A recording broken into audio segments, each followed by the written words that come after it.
આ વખતે ભારત સરકારે પણ ચૂંટણીઓને ધ્યાનમાં રાખીને વોટ ઓન એકાઉન્ટ કરીને નાણાકીય વ્યવસ્થા ગોઠવી છે. ભારત સરકારનું બજેટ જ્યારે ન આવતું હોય ત્યારે રાજ્ય માટે પણ વોટ ઓન એકાઉન્ટનો જ રસ્તો વધારે સુવિધાજનક હોય છે. ગુજરાતનું સંપૂર્ણ બજેટ લોકસભાની ચૂંટણીઓ પછી અને ખાસ કરીને ભારત સરકારનું જ્યારે બજેટ આવશે ત્યારે આવશે.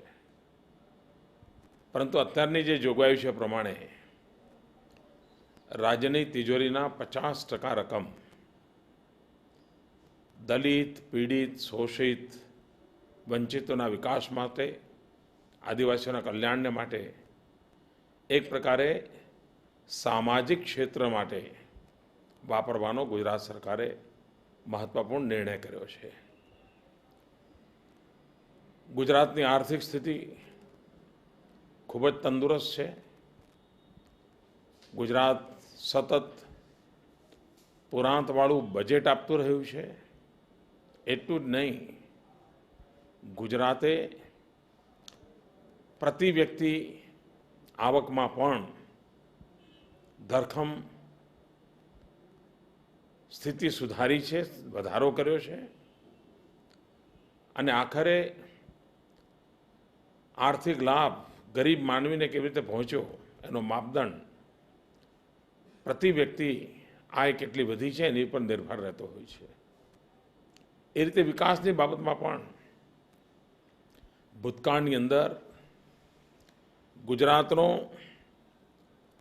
ભારતના વિકાસમાં ફાળો માંડ 5%, 6%ની વચ્ચે રહેતો હતો. જ્યારે આજે આ એક જ દશકામાં આપણે એટલી મોટી હરણફાળ ભરી છે કે ગુજરાતનો ભારતના વિકાસની અંદર ફાળો 7 થી 8% જેટલો થઈ ગયો છે. અને જે કદાચ બહુ જ મોટો ફાળો છે. ગુજરાતે જે પ્રગતિ કરી છે, વિકાસ કર્યો છે, એનો લાભ સમગ્ર ભારતને મળી રહ્યો છે. ભારતના અર્થતંત્રને મજબૂત કરવામાં પણ સાચા અર્થમાં ગુજરાતે એક ગ્રોથ એન્જિન તરીકેની ભૂમિકા પુરવાર કરી દીધી છે. કૃષિ વિકાસમાં પણ ગુજરાતે ખૂબ મોટું યોગદાન આપ્યું છે. ભૂતકાળમાં ગુજરાતનું કૃષિ વિકાસમાં બહુ યોગદાન રહેતું નહોતું. ખૂબ સારું વર્ષ હોય, ખૂબ સારો દસકો ગયો હોય તો પણ આપણે 3%થી વધારે કૃષિ વિકાસમાં યોગદાન નહોતા કરી શકતા.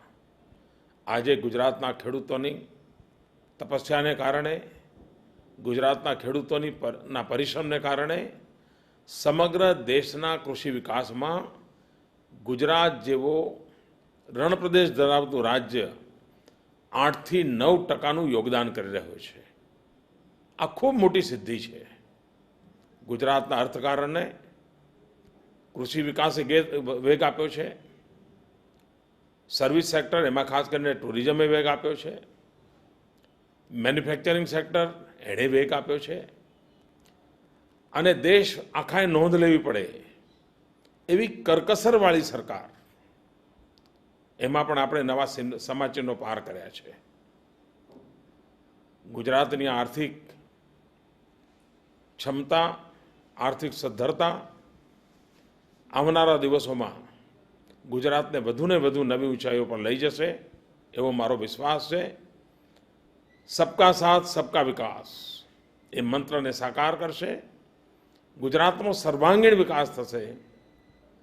છેવાડાનો માનવી એનો લાભાર્થી બનશે. એવી આપણી વ્યૂહરચનામાં આપણે સફળ થઈ રહ્યા છીએ.